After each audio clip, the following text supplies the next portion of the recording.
Bezrat Hashem, on va continuer la halachot qu'on a parlé la semaine dernière. La semaine dernière, on a parlé notamment de toutes les lois qui concernent, merci, toutes les lois qui concernent Ohel Aray, Ohel Keva.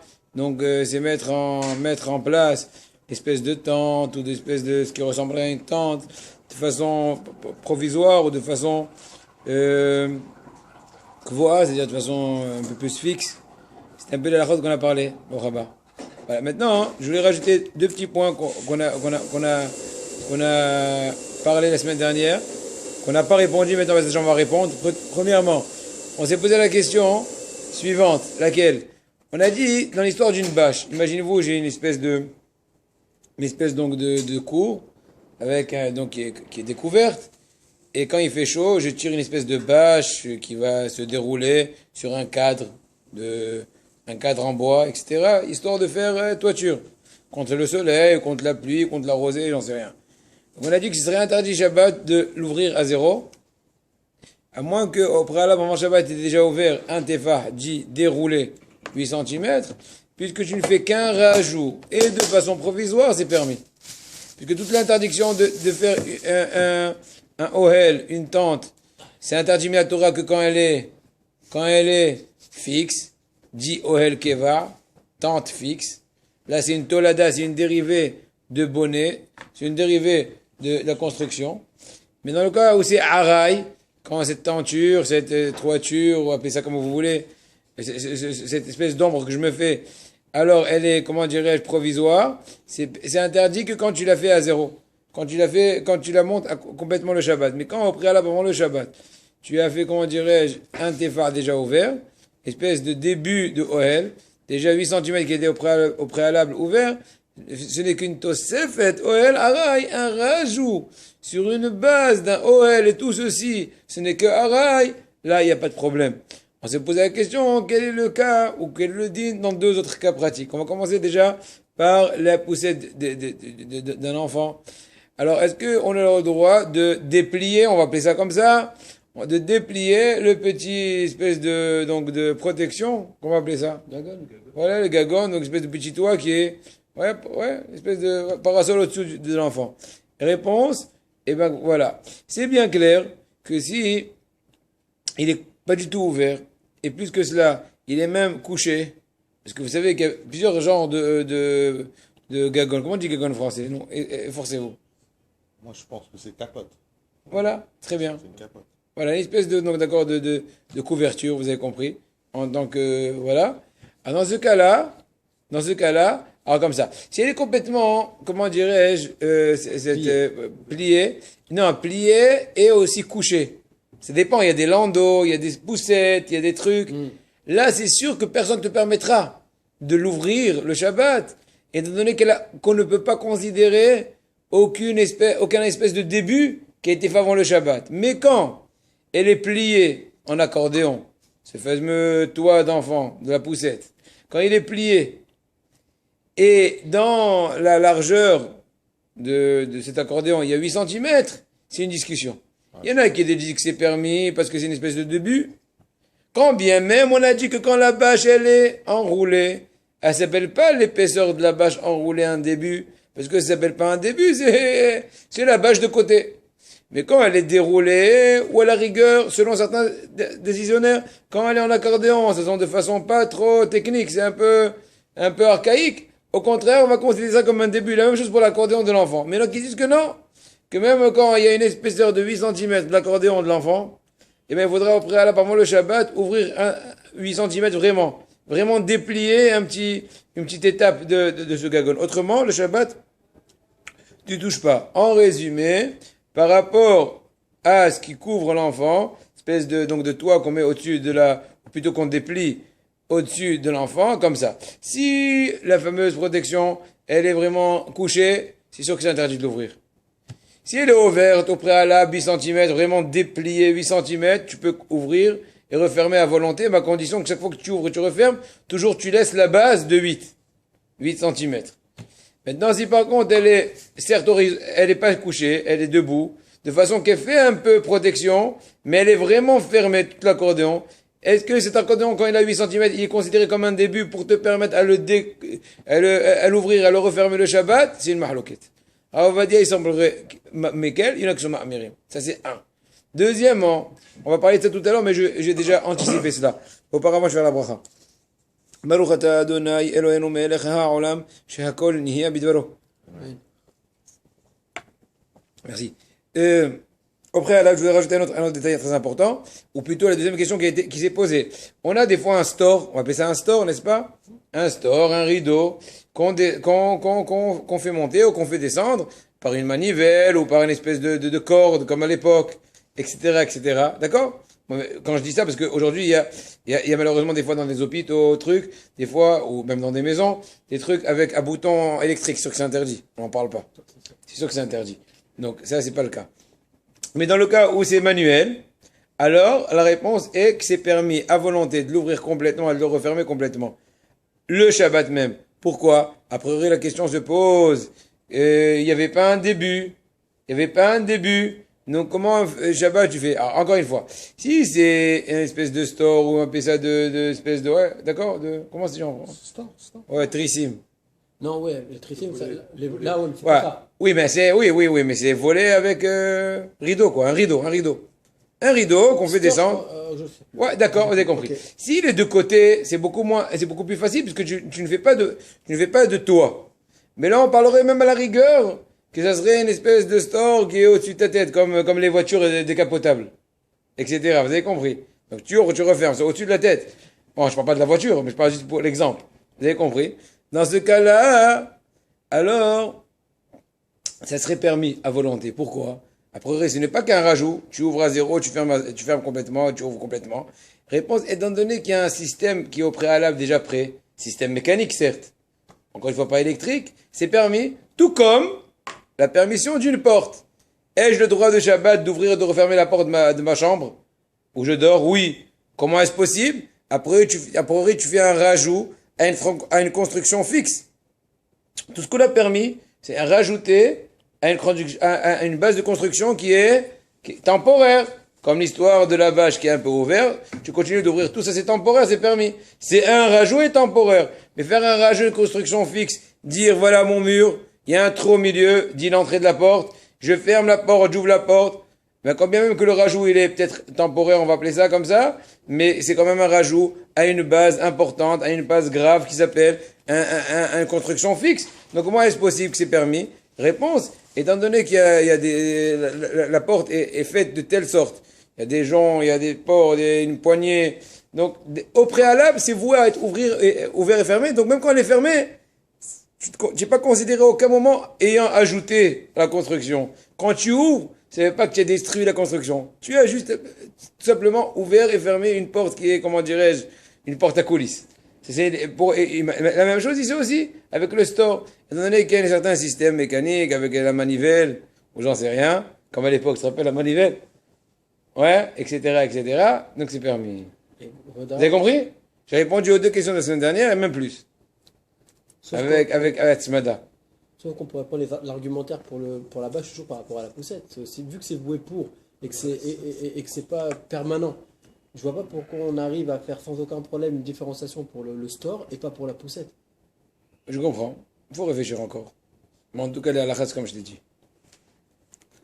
Des fois, on peut comprendre, mais au moins la maskana, elle est claire. Maintenant, les dakouyot, Ezrat Hashem. Maintenant,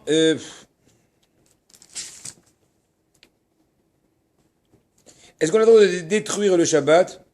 Donc une tente, ou tout ce qui peut ressembler, toute espèce de toit. Toit même, je dis toit de tente, ouais. Asso l'histoire ou el Shabbat, alken im utzar likapel et asadin ametzel, ou et agag, ou et agagon agala yashir menu tefa, shibazé yashir alav shem oel. Donc dans le cas où tu veux être scrupuleux par rapport donc à la poussette, ou tout ce qui peut ressembler, même quand tu veux découvrir l'enfant de son petit toit là dans la poussette, ou bien tu veux découvrir la bâche, etc. Dans tous les cas, il faut être vigilant de laisser les 8 cm de base. Comme ça, tu n'es jamais considéré ayant détruit, entre guillemets. Puisque chaque fois que tu as rajouté à une base, tu es retourné à la base, tu n'as jamais bougé la base, au pire, tu as soit rajouté, ou soit déduit le rajout. Mais jamais tu as changé la base, donc c'est permis, étant donné que toute cette action est temporaire. Et maintenant, vous savez très bien qu'à Simchat Torah, vous avez dû sûrement voir dans les synagogues, il y a un minhag que vers la fin de la lecture, on fait monter tous les jeunes enfants qui ne savent pas lire, ni dire les brachot, un adulte qui monte, qui fait la bracha, et tous sont avec lui plus ou moins, chacun qui peut, il suit ou pas. Voilà. Et là, on tient le talit. Il y a 4 personnes ou plus, 4 candidats, qui tiennent le talit des 4 côtés, histoire de faire une espèce de choupa. Et les enfants vont s'entasser au-dessous, etc. A priori, ce serait interdit a priori, étant donné qu'on est en train de créer une tente, un toit, dans lequel... Réponse, c'est quand même permis. Pourquoi? Pourquoi? Parce qu'on dit comme ça, pour 2 raisons essentielles. En bezesh mishum asiyat oel. 1. כיוון שאוהזים את הטלית בידיהם, ולא כשאר אוהל שמונע או תקוע בתת בארץ, והרי זה כמוטיע בגד בידיו על ראשו בני אדם לצל, שאינו נחשב לאוהל. Tout d'abord, le fameux talit, le talet, il est tenu par des mains, par des personnes, manuellement. Or, ça ressemble en rien à un cas typique de Ohel, dit quand ça tient sur une espèce de, comment dirais-je, de cadre, etc. Ça c'est 1. Deuxième bonne raison, le but de mettre ce talit, c'est pas pour protéger de la pluie ou du soleil, cas typique d'utilisation d'un Ohel, mais c'est plutôt pour l'honneur de la Torah, une espèce de houpa, un truc un peu spirituel, etc. Donc là, c'est aussi une bonne raison. Est-ce que toute seule c'est une bonne raison? C'est pas sûr. Mais en tout cas, elle est suffisante en tant que rajout pour permettre, mis à part la première bonne raison, de mettre le talet au-dessus, ou plutôt d'étendre le talit au-dessus des enfants, des jours de Shavuot, etc. La même chose des fois, une personne âgée qui est en pleine route et à la pluie, eh bien 2 gaillards, ils peuvent prendre, je sais pas, une espèce de blouson et le tirer des 2 côtés et faire un peu protection sur la mémé, sur le pépé ou j'en sais rien. Parce qu'il ne reste qu'une seule bonne raison avec ça. Parce que là, par contre, on a une raison de le faire. Oui, mais je t'ai dit, la première, elle est bonne en soi. La deuxième, c'est Bitsirouf. Si me lève machine au mur.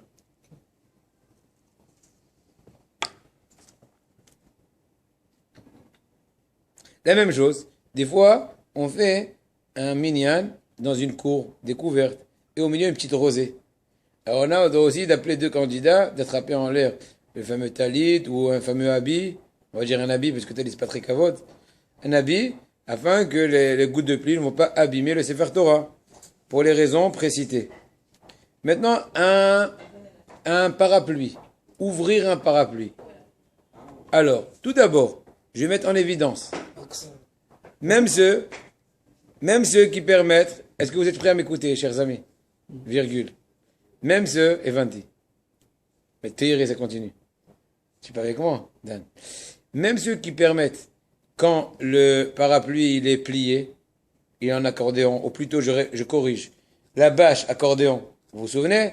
Ou bien ceux qui permettent aussi, comment ça s'appelle, la protection de l'enfant sur la poussette, accordéon. C'est considéré comme un début de 8 cm de base, qui permettrait un rajout au rabat. Qui permettrait un rajout? Dans ce cas-là, au rabat. D'accord? Dans ce cas-là, quand même, bien que on te dit que le fait qu'il y a un début d'accordéon serait un rajout, dans ce cas-là, ça ne permet pas. Pourquoi?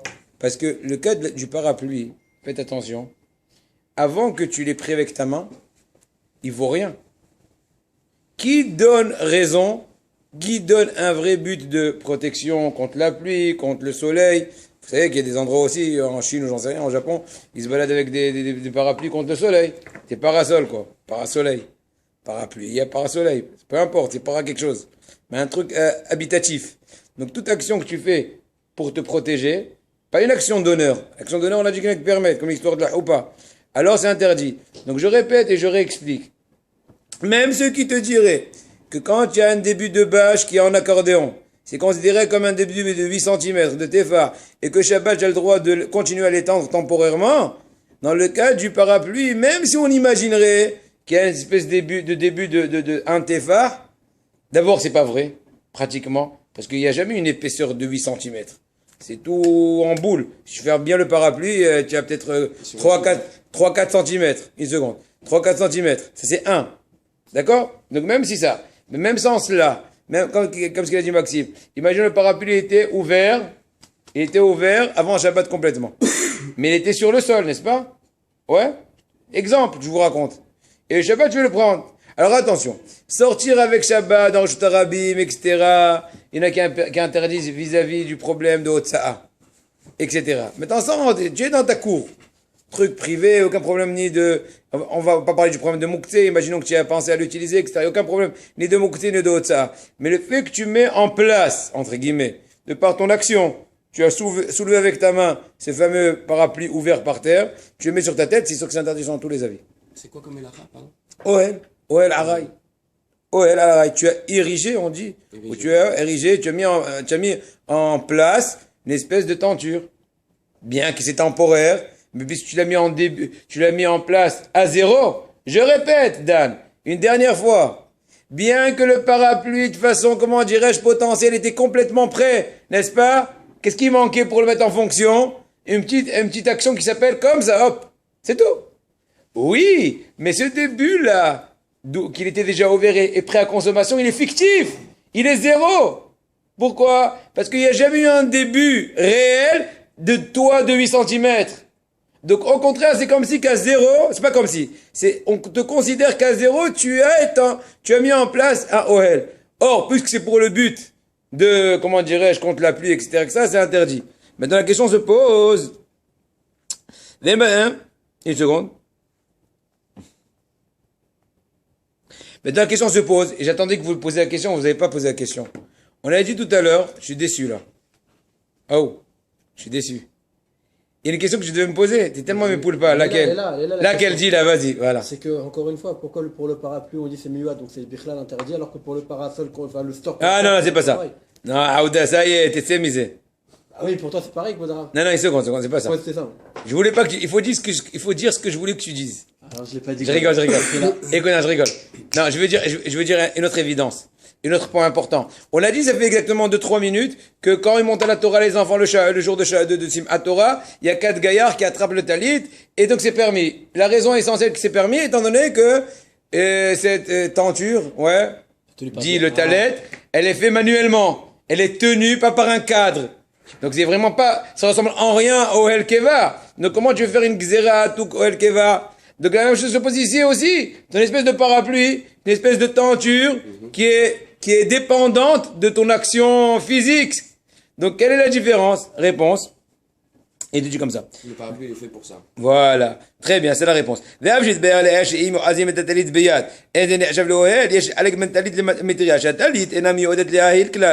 Comme ce qu'il a dit Maxime, il a dit le talit, il n'est pas voué dans son première fonction, c'est pas pour faire de l'ombre, c'est pour t'habiller avec.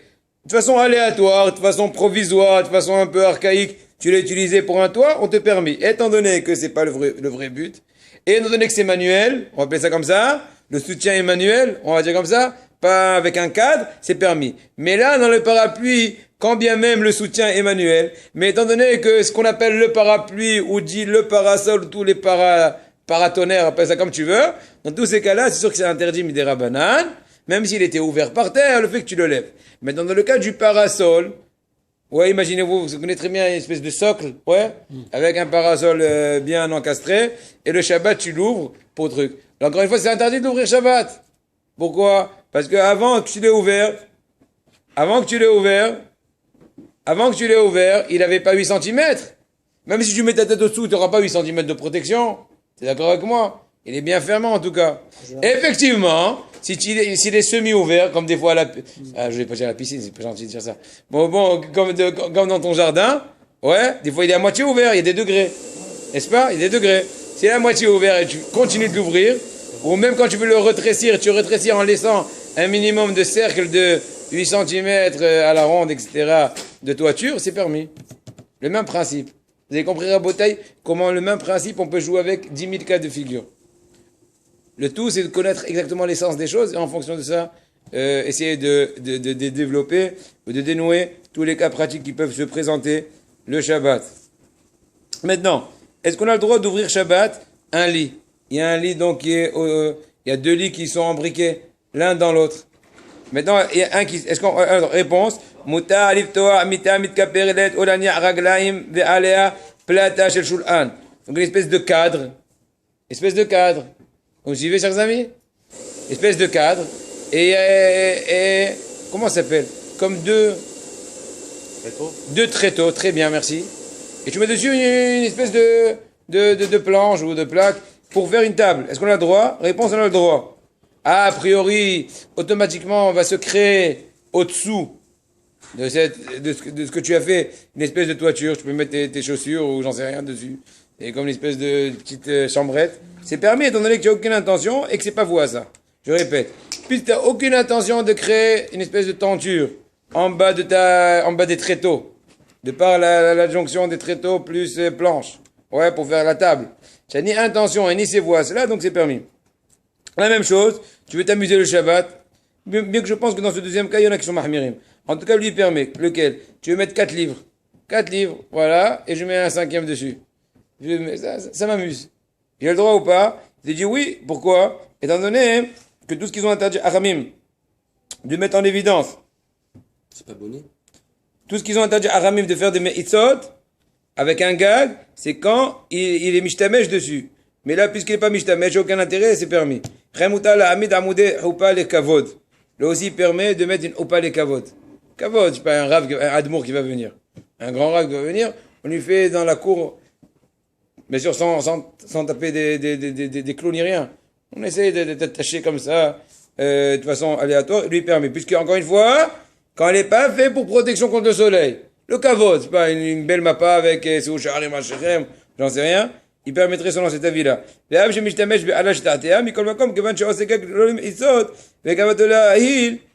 permis. Donc, deux conditions. Puisqu'il n'y a pas de me'itzot, et puisque tu fais que les kavod, dans ce cas-là, c'est permis, une espèce d'appuyer gentiment avec une espèce de, comment ça s'appelle, de atavim, espèce donc de pince à linge, etc., etc. Voilà.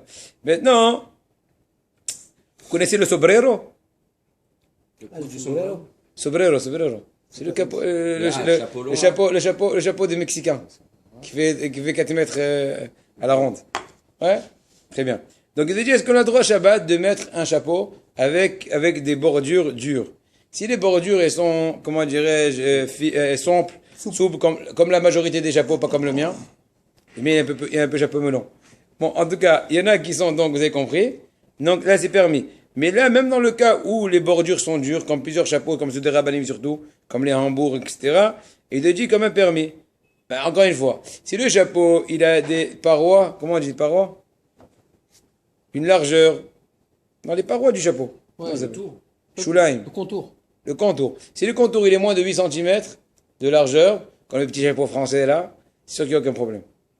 Je répète. Si il est souple, a priori c'est bien. Même s'il n'est pas souple, il a moins de 8 cm de largeur, c'est aussi bien. La question se poserait, a priori, quand il est dur, ouais, les bordures qui sortent du chapeau sont dures et ont une largeur de 8 cm, chose qui est très fréquente. Dans ce cas-là, on te permettrait quand même. Pourquoi? Parce que tout d'abord, tu n'as aucun intérêt, aucune volonté de créer une espèce de ohel, de tente au-dessous. C'est pas ton but, ça c'est un. Mais c'est pour protéger du soleil. Quand même. Oui, mais pas au-dessous. Tu veux pas abriter quelqu'un au-dessous. Tu t'abrites toi. On va voir une seconde.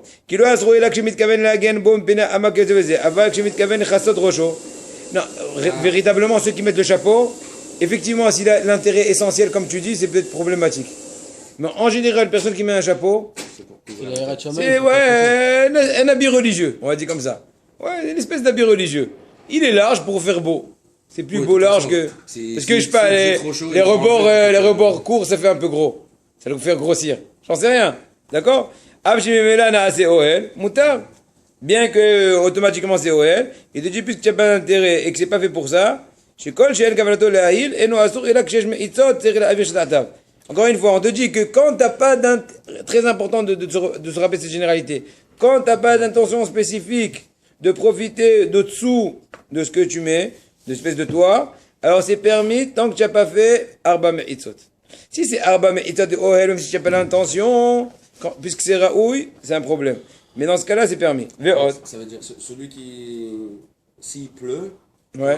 quand il met le chapeau, faut qu'il pense qu'il fait pas ça pour la pluie. Ouais, il fait ça pour en tant que s'habiller. Très bien. Ça, sauf. Très dur. Non, mais Minastam, il est voué à ça. On voit le chapeau en tant que soi. On voit pas une fois sur 10 fois. C'est qu'après, voilà, c'est Tu vois que la lit. Il pleut. Mais donc, y a Chagat. quelle est la fonction essentielle et Ah oui, générale oui, c'est comme la- du du chapeau? chapeau. Par contre, le sombrero, ça sera assourd parce que c'est sa fonction, c'est de protéger du soleil, le sombrero. Le sombrero, ça sera assourd parce que c'est Ouais, mais Kavana, c'est pas c'est dur. pas les Hirachamaim. Le sombrero, c'est protéger. Bon, il y a encore d'autres raisons qui permettent le chapeau. Parce qu'il est dit qu'il y en a qui disent aussi, et c'est encore une fois, c'est un tirouf. C'est un rajout de raison. Ça peut pas être une raison en soi. Laquelle? Shila asrula bekovash hashulaim ayu klape ma'ala beshabbat orit hashulaim ve'asa ohel. Qui disent que, imaginez-vous, je sais pas moi, les rebords de chapeau, ils étaient un peu surélevés. Comme un peu, j'en sais rien, chapeau, j'en sais rien. Et, mais il les a un peu, il les a aplanis. Et là, c'est aussi un problème. Là, il est déjà fait. Tu fais juste le mettre sur la tête. Tu n'as pas intérêt. Toutes les bonnes raisons qu'on a dit. Encore d'autres. Donc, c'est permis sans aucun problème de mettre le fameux chapeau. On continue. Maintenant, aussi, la même question qui peut se poser le Shabbat. Le Shabbat de Hanouka, de Sukkot. Des fois, il pleut. Et on veut tirer la bâche au-dessus du Srach afin de protéger la Souka. Eh ben, c'est permis. Pourquoi c'est permis? Parce qu'il y a déjà un toit qui est fait. Dit le Scar. Dit le toit de la cabane. Tu ne fais juste que rajouter un autre toit, entre guillemets, dit la bâche. Mais attention, deux bonnes remarques à faire. Un, il faut faire un tenaille au préalable avant la fête. Faire une condition avant le début de la fête que tu n'enlèves pas ta pensée du scar. Afin qu'il soit permis de le bouger un peu Shabbat. Parce que, automatiquement, quand tu tires la bâche, tu as contact plus ou moins avec le scar, avec les branches de palmier, etc. Donc, quand tu les bouges, c'est mouktsé. Donc, c'est un problème. Donc, il faut faire un taille avant le début de la fête, afin que dans ce cas-là, il n'y a pas de problème. Ça, c'est un deuxième remarque, faire attention. Et c'est une remarque qui peut se poser comme chez moi, par exemple. Moi, j'ai un toit qui coulisse. Vous avez dit? Ouais. Un toit coulissant. C'est pas un truc, une bâche. C'est un toit que tu tires, que tu sors. Donc, maintenant, moi, je mets le scar. Au préalable, j'ouvre le toit. Je mets le scar. Et quand il pleut, je tire la ficelle. Et le scar, et le fameux toit en métallique se met au-dessus du scar. Ouais, il y en a beaucoup, t'as compris? Bon, peu importe, vous avez compris, une espèce de système. Là, c'est pas un problème. Lequel? Si jamais le toit en question.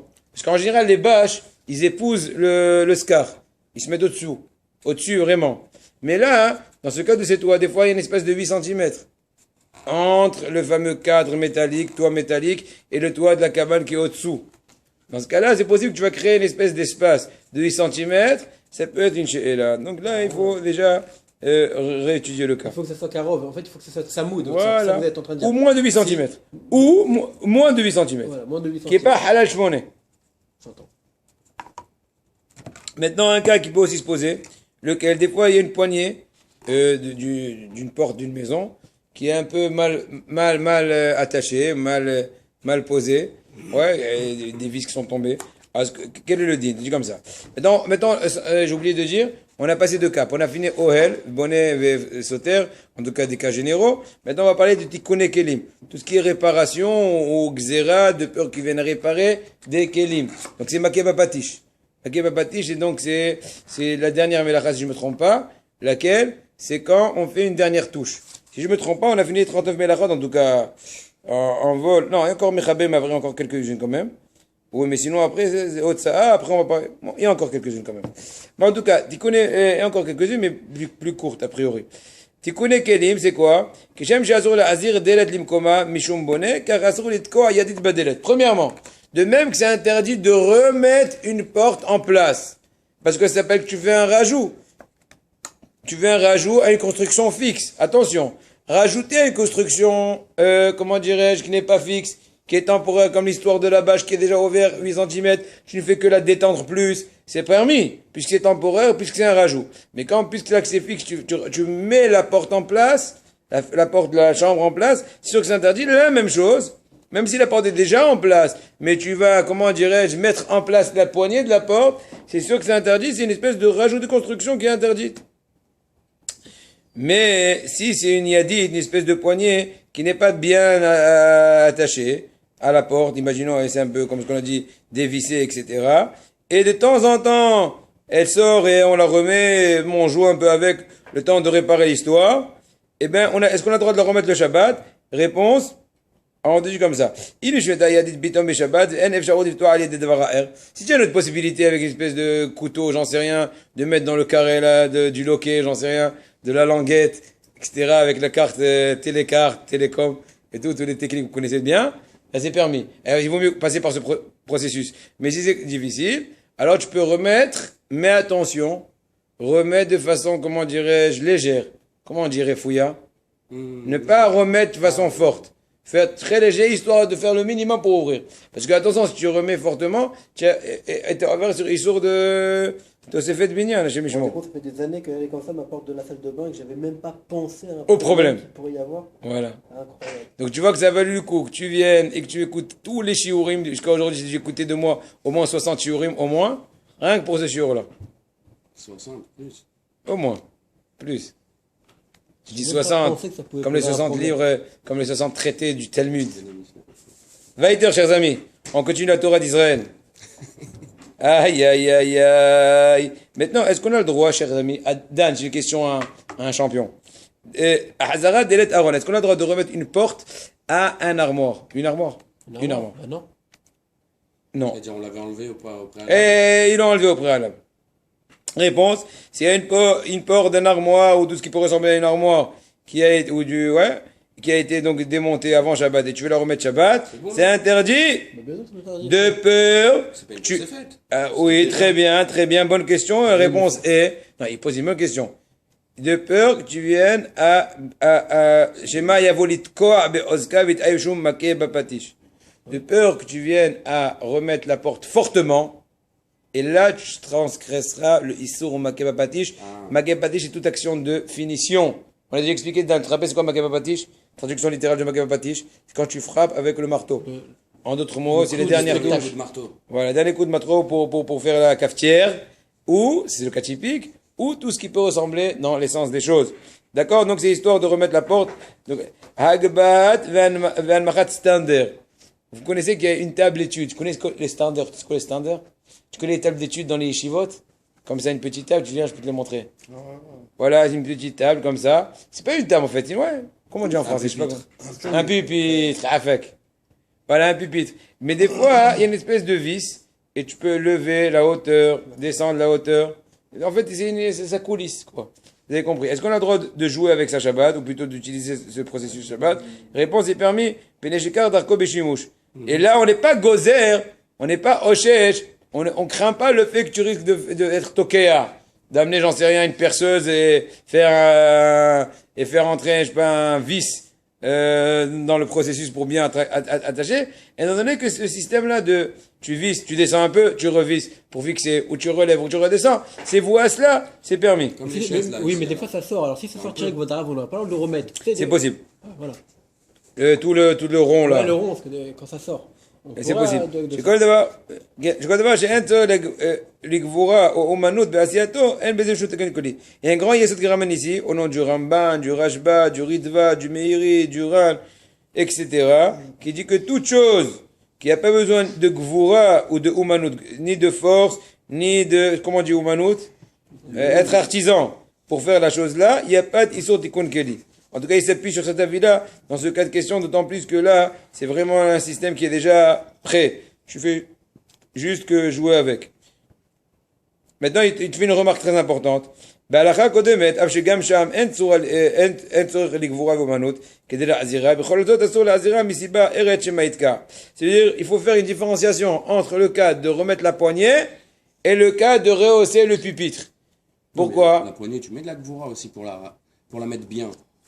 Oui, mais si, imaginons qu'il n'y a pas besoin. Bon, tout le monde sait en général plus ou moins remettre du poignet. Pas besoin d'une grande Ouais, mais gvura. il dit spécialement qu'il faut la mettre doucement. Oui, mais comment on t'a permis, Bichlal, de mettre la poignée même avec habilité? A priori, on devrait t'interdire de peur que tu viennes à faire ça fortement et complètement. Ouais? Réponse, il te dit qu'il y a une différenciation. C'est-à-dire, ici, il y a notre... Shalom Aleichem. Baruch haba. Ça va? Baruch Hashem. On y va? Vous m'excusez Oui, vous êtes excusé. Maslaha. Oh, le McFou, il revient. Ok, chers amis. Est-ce qu'on peut continuer quand même? Je vous trouve très concentré là. Et la vérité, Chaim, j'ai l'impression que je voulais faire des cours de, comment dirais-je, d'anesthésiste, mais je crois que j'ai pas besoin. Je trouve que je suis moutzlah dans ça. Je rigole. J'ai le droit de rigoler avec toi quand même. Je vous aime bien la vérité. Si t'aimais pas, je t'aurais pas fait ton remarque. Maintenant, une nouvelle question. Est-ce qu'on a le droit de fixer, ou plutôt d'ajuster, une jumelle? Comment ça s'appelle là? Comme des marins. Une jumelle? Longue vue. Longue vue. Une longue vue. Réponse oui. A priori, ça s'appelle que tu fais une dernière touche. Tu fixes. Degré. Non. Étant donné que c'est voué à ça, c'est comme l'histoire de la porte. Tu ouvres, tu fermes, etc. C'est permis. Il ramène ici même un témoignage du Tzitz Eliezer, Rav Etlinger, qui a demandé ça au Hazon Ish. Et Hazon Ish, donc Rabbi Avraham Yeshayahu, celui qui a créé la ville de Bnei Brak et qui a créé tout le monde de la Torah, à Bnei Brak, à Torah d'Israël, tout le monde, Iskim et moi la tir b'shitut. Il a dit que c'est sûr que c'est permis. Maintenant, nouvelle question. Ça s'appelle maintenant nouvelle. Dans quelle rubrique sommes-nous, chers amis? La rubrique de tout ce qui peut être oui problème ou pas problème, de travail de finition, tikkun mana, etc., etc. Lesquels? Vous me suivez ou pas? Oui. Alors, c'est comment on dit, monter une montre mécanique? Remonter une horloge. Alors attention, si cette horloge-là, ou ce réveil, ouais, petit réveil de chevet, alors il est déjà en marche. Je fais juste de rajouter quelques petits tours, tu remontes un peu quelques petits tours, afin de prolonger la fonction, du réveil, c'est permis. Étant donné là que tu n'as pas créé une fonction, tu as fait juste en sorte qu'elle se prolonge. Je répète, on parle d'un réveil mécanique, avec aucun rapport, ni de lumière, ni de pile, ni de rien, comme ceux de Mémé. Tu te rappelles? Ça n'existe plus, hein? Si, moi. Il y a des piles quand même, non? Non, moi je connais sans pile, je connais. Il y a 100 piles. J'ai utilisé plusieurs sans pile, bien sûr. Il y a pas de piles. Ça veut dire on n'a pas le droit, il est pas en haut. Non, une seconde. Ah, on va dire, il est pas en haut. Tu connais pas? Ah, vraiment, comment moi je connais et tu connais pas? Mais si. Attends. Comme il y avait avant, c'est des gros trucs comme ça. Ouais, Le Shabbat, ça. avec clochette. Comment elles sont? Tu connais pas ça? Si, voilà. Moi, je me réveille. Il y a aujourd'hui, tu veux que je t'achète un? Mettre à la main avant, Tu c'était. veux que je fasse cadeau ça? Quand est ton anniversaire? Hein? Quand est ton anniversaire? Non, j'ai l'impression que j'ai des difficultés de lever le matin. Je vais t'acheter un. Pourtant, Bon, peu importe. Vous avez compris? Non, vous avez compris l'idée. D'accord. Bon, en tout cas, il est uniquement mécanique. Dans ce cas-là, est-ce qu'on attend de remonter? S'il marche déjà, comme ce qu'on dit, tu fais juste de prolonger le séjour, il n'y a pas de problème. Mais s'il s'est arrêté, c'est une discussion. Il y en a qui permettent, il y en a qui ne permettent pas. Quelle est l'explication? Mahlouket. Au cas échéant, tu peux t'appuyer sur ceux qui permettent. Je sais pas, tu vas aller tikkun hatzot, j'en sais rien. Et là, il faut être mahmir. Zéro, je t'ai répondu. Je t'ai demandé, je t'ai dit quoi là, alors. Il te dit, minhag, mot à mot, minhag d'être mahmir, de ne pas remonter un réveil mécanique s'il s'est déjà arrêté. Clair? Ça ne peut marcher que pour.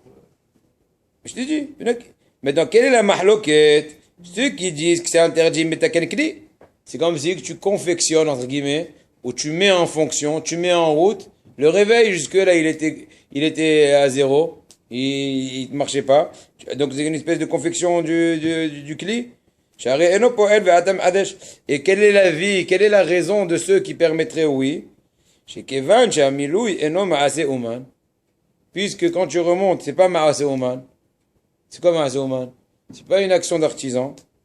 Et il est voué à cela. De temps en temps, on le remonte. Un réveil qu'on remonte, un mécanique, eh ben, il a besoin de temps en temps de tous les jours, un jour et demi, etc. On voit ce qu'il va bien, ce que le pouls toujours marche bien, etc. Donc, ça serait permis comme histoire de la porte qui voit ouvrir et fermer. C'est la vie de ceux qui permettraient. Maintenant, est-ce qu'on a le droit aussi de mettre des montres à vibration? Tu les connais? Des Swatch. Ça veut dire ils n'ont pas de pile. Ah oui, à bouger avec le mouvement. Ça s'appelle des montres à vibration.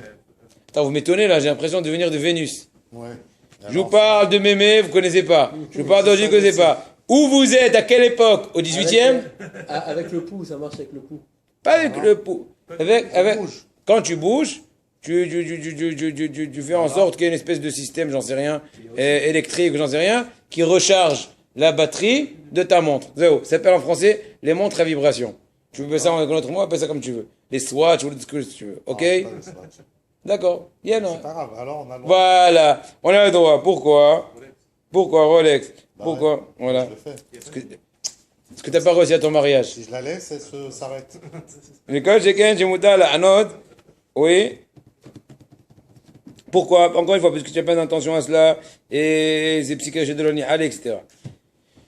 Je le fais pas volontairement. Tu le fais pas volontairement et tu n'as pas d'intérêt, et même la façon dans laquelle tu le fais, mais si tu avais l'intention, c'est indirect, etc., etc.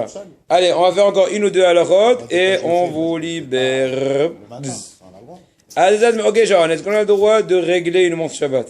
Encore une fois, si la montre elle est électrique, c'est sûr que c'est interdit, parce que quand tu tires le bouton, tu cesses le système électrique, après tu le remets en marche, c'est sûr que c'est interdit. On parle encore une fois dans l'aspect mécanique complètement, sans aucun lien avec ni pile, ni prise, ni électricité, ni rien. Est-ce qu'on a le droit? Réponse. Mutar le'aziz et ma'ogeh sha'an likavno le'sha'am mduyeket bitnai she'en ze mafsik bentayim et polat ha'sha'an. Si tu n'arrêtes pas l'action de la montre quand tu règles les aiguilles pour la bonne heure, c'est permis. Mais si de part, ce que tu es en train de réajuster l'heure, tu as arrêté la fonction et tu la remets en marche, c'est un problème. Même sans le problème d'électricité. Encore une fois, on ne peut pas qu'il les mette avec mécanique. Mais quand tu veux ajuster, imaginons une languette qui... Ça l'arrête. Alors non, C'est sûr que ça l'arrête. alors on n'utilise pas. Ah bon? Non, il y a des systèmes mécaniques, c'est tout dans... Toi, tourne ce que tu veux jusqu'à demain. Quand ça s'arrêterait, bah, quand tu vas faire touk touk touk touk touk. Et continue, de toute façon, tout le temps, c'est touk touk touk touk. Ouais? La tchouk tchouka. Ahzarat adasha la mishkafaim. Une personne, le Shabbos, il y a un des verres de ses lunettes qui s'est décollé et est tombé par terre. Est-ce qu'il a le droit de le remettre? Je vous dis sincèrement, entre nous, il vaut mieux pas le remettre. Mais celui qui est vraiment en difficulté, il peut s'appuyer sur l'avis qui dit ici, que c'est permis, à condition, encore une fois. Adasha, il est vraiment dépendant des lunettes. Autrement, ça va être très difficile pour lui de passer le Shabbat. Il peut la remettre, la fameuse lentille, ou plutôt le fameux verre, le remettre très délicatement, de façon très archaïque dans le cadre, ne pas l'attacher fortement, ne pas revisser les vis, mais de façon un peu archaïque comme ça, très légère. Là, ça te permettrait de refaire l'action dans le cas échéant. Voilà. Et sur ça, on s'arrête. Bien, la semaine prochaine, on va parler de l'histoire de mettre des lentilles Adachat Maga en français. Voilà, lentilles de contact. Est-ce qu'on a le droit de mettre dans un liquide et pour qu'ils ne sèchent pas, etc., etc. Blin,